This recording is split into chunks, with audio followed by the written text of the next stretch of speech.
1949, Los Angeles. Uma tenda gigante, 100 mil pessoas, todas esperando por um homem, Billy Graham. Nos bastidores ele está suando, tremendo e orando. Em 5 minutos ele vai subir naquele palco e fazer algo que ninguém tinha feito antes.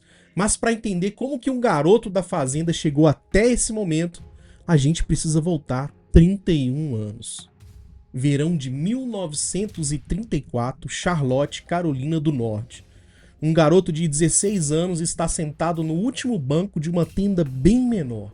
Ele não queria estar ali, os pais o arrastaram. O pregador fala de pecado, inferno e salvação. E ele está totalmente entediado até que algo acontece dentro dele. E nos próximos 10 minutos você vai ver como que esse garoto comum se tornou o evangelista mais influente do século. Qual foi o maior sacrifício da vida dele? E lá, por aproximadamente 8 minutos desse vídeo, o momento em que Billy quase desistiu de tudo. Então fica aqui comigo que nós vamos contar cada detalhe dessa história. Vale a pena ouvir. Mas antes de continuarmos, eu vou pedir para você já se inscrever no nosso canal, curtir esse vídeo, dar uma força para esse canal, vamos fazer com que essa mensagem e essas histórias cheguem ao máximo de pessoas possível. E se você gostou desse lindo boné da Cristo Red, eu vou deixar aqui para você o QR Code e o link de descrição para você comprar. Em 1918, em uma fazenda em Charlotte, William Frank Graham Jr. nasce num lar simples. Pai fazendeiro, homem de fé, mãe piedosa que ora todos os dias ao Senhor. E pede: Senhor, usa o meu filho Billy. Ele cresce ordenhando vacas, indo à escola, nada de especial, apenas um garoto qualquer do interior. Até que chega o ano de 1934. Um evangelista chamado Mordecai Ham arma uma tenda na cidade. Os pais de Billy insistem para ele ir. Ele vai contrariado e senta lá atrás, no final. E o pregador fala da condição do coração humano, de estar longe de Deus. De repente, algo aperta o peito daquele garoto e ele tenta resistir, tenta distrair a mente, mas a sensação só aumenta. E quando o pregador faz um apelo, abre aspas, se você quer entregar a sua vida a Jesus, vem à frente. Billy então se levanta, com as pernas tremendo e caminha até o altar. Naquele sim, ele não fazia ideia do que estava começando uma jornada que tocaria 200 milhões de pessoas pelo mundo. Mas foi ali, naquela tenda, que tudo começou. E por causa desse sim, Billy sente o chamado para poder pregar. Vai estudar teologia em Wheaton College e é lá que ele conheceu Ruth Bell, filha de missionários na China, apaixonada por Deus, firme, inteligente. Ruth não queria se casar com um pregador. Tinha visto a vida dura da sua mãe como esposa de um missionário. Mas Billy ora, persiste, e Deus vai tocando no coração dela. E em 1943, os dois se casam. Jovens, com poucos recursos, mas com uma certeza grande no coração. Vão servir a Deus juntos. Eles não sabiam, mas sem Ruth o ministério de Billy não chegaria onde chegou. E aos 40 anos, Billy assume uma pequena igreja em Western Springs, Illinois. Ele prega com paixão para 30 pessoas, às vezes menos, metade dessas pessoas talvez estejam bocejando, com sono. E semana após semana, ele volta para casa com um ar de frustração. Será que eu ouvi Deus errado?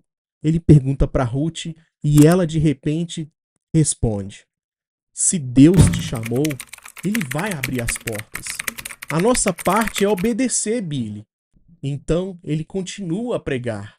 Prega em igrejas pequenas, eventos simples. E então em 1947 vem um convite do movimento Youth for the Christ. Agora ele começa a pregar para 100, para 500 e até 1000 jovens. Los Angeles, 1949. Uma campanha de 3 semanas em uma tenda. Nada muito grande, pelo menos no papel. Na primeira noite aparecem 2.000 pessoas. Já na segunda noite aparecem 3.000 pessoas. E na terceira, aproximadamente 5.000 pessoas comparecem. E quando eles vêm, a tenda está lotada. 10 mil, 15 mil. E então o magnata da imprensa, William Randolph, envia um telegrama para os seus jornais pedindo que Graham seja promovido, que façam mais propaganda dele. E de repente, Billy está em todas as manchetes. Rádio, jornal, revista. A tenda precisa ser ampliada. As semanas viram meses e a gente volta para aquela cena lá no começo desse vídeo. 100 mil pessoas em Los Angeles. Billy no bastidor, lembrando do garoto da fazenda, da tenda de 1934, quando ele disse sim para Deus, quando ele se levantou daquela cadeira e foi até o altar entregar a sua vida para Jesus. E ele sobe no púlpito, prega o evangelho simples de Jesus, faz o apelo. E naquela noite, 2.000 pessoas se levantam e vão até a frente entregar a sua vida. A campanha, que seria de algumas semanas, dura cerca de 8 meses. Centenas de milhares de pessoas alcançadas. E Billy Graham deixa de ser um pregador desconhecido e se torna um nome praticamente mundial. Com a visibilidade vem o peso. Líderes religiosos começam a criticá-lo, dizendo: é superficial, é só emoção. E jornalistas começam a vir às cruzadas esperando encontrar uma fraude. Céticos o acusam de manipular as multidões. Ao mesmo tempo, Billy está quase sempre viajando. Enquanto ele prega para dezenas de milhares, Ruth está em casa com seus 5 filhos: Virginia, Anne, Ruth, Franklin e Ned. Ela conta histórias bíblicas, disciplina, ora sozinha, mas ela sente uma falta tremenda do marido. As crianças começam a perguntar: mamãe, por que o papai não está aqui? Quando que ele volta? Então Billy começa a carregar esse peso. Ama a família, mas sente que foi chamado para alcançar as multidões. E entre o ano de 1950 e 1960, ele prega em Boston, Washington, Londres, Nova York. Milhões de pessoas o ouvem. Por fora é um sucesso estrondoso. Por dentro, ele luta entre o chamado e a família, que é algo real. Avançamos no tempo. Estamos no ano de 2007 e Billy agora está com 89 anos. Ruth, sua companheira de 64 anos de casamento, está em um leito de hospital, fraca, respirando com dificuldades. Billy segura firme a mão dela, aquela mulher que sustentou o lar, orou por ele e apoiou quando o mundo inteiro o observava.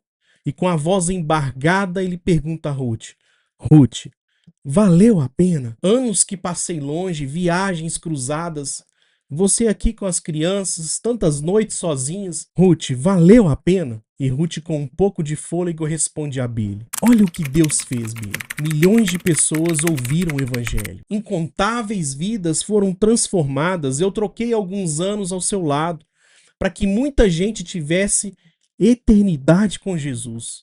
Claro que valeu a pena. Pouco tempo depois, Ruth parte para estar com o Senhor. E Billy fica ali segurando a mão dela, chorando como raramente chorou em público. E entende: o sacrifício deles não foi em vão. E Billy Graham morre aos 99 anos. E o que fica depois dele? Mais de 200 milhões de pessoas ouviram suas mensagens ao vivo. Estimativas de mais de 3 milhões que responderam ao apelo publicamente. 185 países alcançados, mais de 400 cruzadas realizadas, 30 livros escritos. Foi conselheiro espiritual de diversos presidentes dos Estados Unidos da América. Uma vida totalmente relevante. Mas o legado não é só número. O seu filho, Franklin, continua pregando. Anne ensina a palavra, os netos e bisnetos servem a Deus, e Billy Graham tem uma associação evangelística que continua ativa usando TV, internet e eventos. E mais importante, milhões de pessoas são alcançadas pelo mundo todo até os dias de hoje. Há relatos e pessoas dizendo: eu encontrei Jesus ouvindo Billy Graham.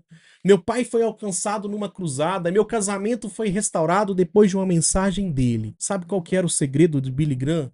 Não era o melhor orador do mundo. Não era ser teólogo mais profundo.